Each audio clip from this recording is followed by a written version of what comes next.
And now I'd like to welcome to the studio Patrick Hillsman. Excuse me, is that right? No. Chris Gotowski. Chris Gotowski, okay. Chris Gotowski, excuse me, my bad. Chris, you're a geopolitical analyst. Thank you for joining us today here on TVP World. My pleasure. Now, we've seen these election results, at least the exit polls. Right. What are your biggest takeaways from these local elections? I have to say that the voter turnout, unfortunately, was very disappointing. With 51.5%, I think many people are analyzing today what went wrong in that respect, especially after the parliamentary elections with 74.5% voter turnout. And furthermore, the former local elections in 2018, the voter turnout was even higher than the current one. So this has been quite a big disappointment. I think there's many factors. We can analyze what happened. Certainly, I think lack of enthusiasm, especially after the parliamentary elections. I think also that internal conflict within the ruling party over abortion, maybe that played a certain role as well.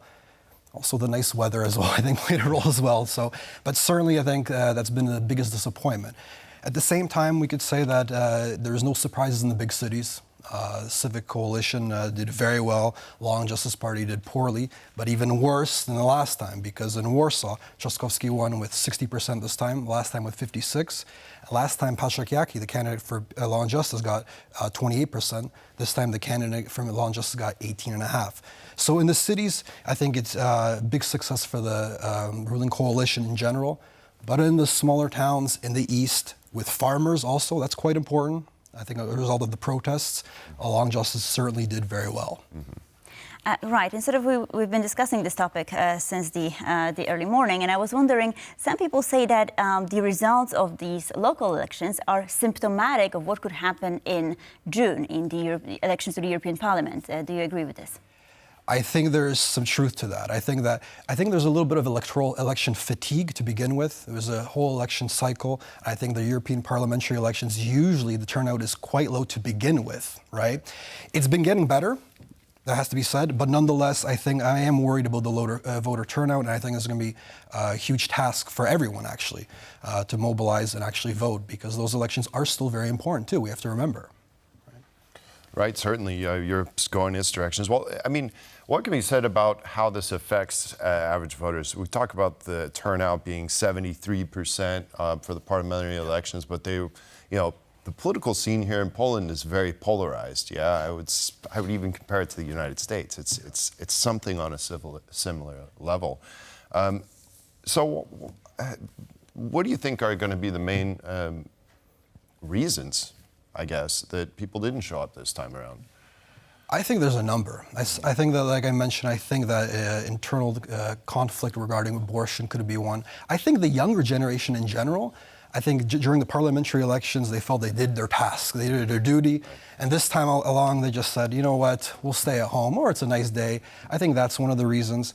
I think in general there was a lack of enthusiasm to begin with. And I have to say that even the whole campaign, on all sides, I have to say, was generally a lot weaker, especially when I'm comparing not even the parliamentary elections, I'm talking about the past local elections. I have noticed that throughout this whole campaign, and I was actually worried from the get-go that maybe actually the voter turnout would be even worse than it was, actually, to be honest. So it wasn't great. There's still a lot of room for improvement. I think for the parliamentary elections, there'll be a huge task on all sides to really get the voters out and encourage them, try to inform them how important these elections are.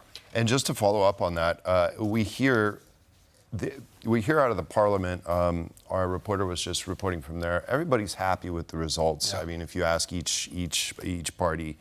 But do you think that perhaps when we hear from Petro, for instance, that he is not happy with the 51.5%, yeah, could that be an indication that their voters didn't show up in large enough numbers and that they're aware of that? I think so.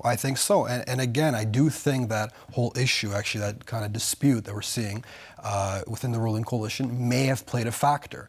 Now, Trzecia Droga, the third way, actually did okay. They didn't do that bad, right? But the expectation was they'd do better because in local elections, especially PSL, the Polish People's Party, they do historically very well in local elections. That being said, I think the biggest loser, I have to say, from this election was the left. Their results were actually way below the expectations. So. Right. Right, I guess the age groups, right, will be crucial, especially for the Civic coalition once we know them. But I wonder, were there any surprises during this election for you? I mean, of course, we knew that, we're suspecting that Trzaskowski is going to win in Warsaw. Right. What about other cities? Anyone perhaps emerging on the political scene? I thought actually that the elections in Gdańsk, or in general Tri-City, were very interesting. Expected on the one hand in Gdańsk that Dudkiewicz would do very well, but I didn't expect 62%. That was good, especially that the peace candidate got 12%, 5 times less. I think the big surprise actually is in Gdynia, the longtime mayor, that he's actually not making even the second round, so that's a little bit of a surprise. But generally speaking, as far as the cities were concerned, not too many surprises. A little bit actually on surprises actually in the local regional assemblies. There was talk that maybe even the ruling coalition would be able to control around 14, 15. Now that doesn't look likely. Still pretty good. I think it's going to get around 12, which is not bad. But that was a little bit of a surprise. I thought they would do a little bit better. So what do you think we're going to see being implemented as far as policy goes? Any major changes as a result of these elections? That's a good question, because I think actually that's another reason why the voter turnout could have been a little bit lower among the younger generation. They're expecting more results quicker. Even though a lot of things had changed in the past 4 months, but they're expecting quicker results, quicker new legislation. Again, I do think that issue with abortion is a sticky topic right now, and I think they're going to have to deal with that. In just a few days, they're going to be discussing it in Parliament. I think that's certainly one topic for sure. But other issues as well, I think that, for example, Babciowe, the 1,500 zloty that was supposed to be in June, now it's pushed back a little bit until autumn. They're saying towards the end of the year as well. That doesn't look too great. I think that ZUS free vacation 1 month also was supposed to be a little bit different. Right?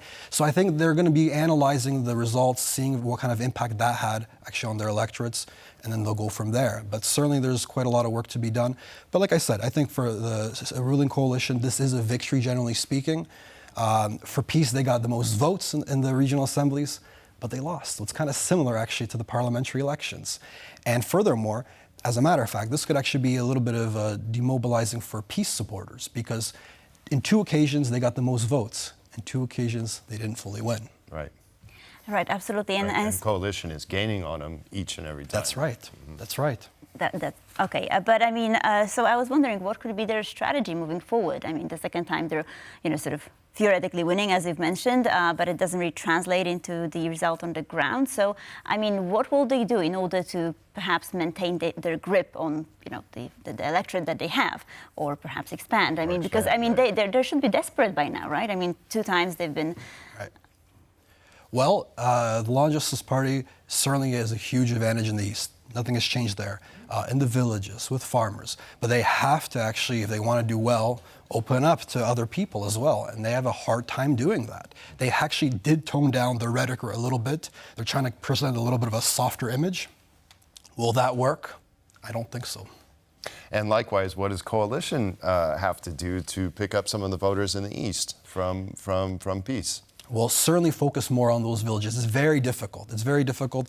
I assumed actually that PSL, being part of the ruling coalition, that would help a little bit. But certainly Civic Coalition needs to focus on those smaller towns. The big towns in the cities, they'll win, for sure.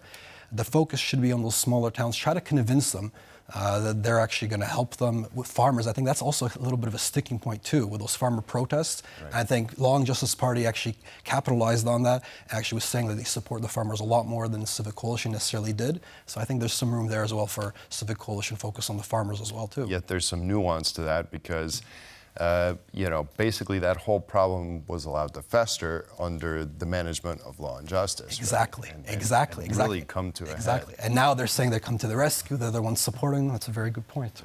Yep. Right. Some concessions were made, right, to the Green Deal and so on to sort of accommodate farmers. But are we expecting anything more?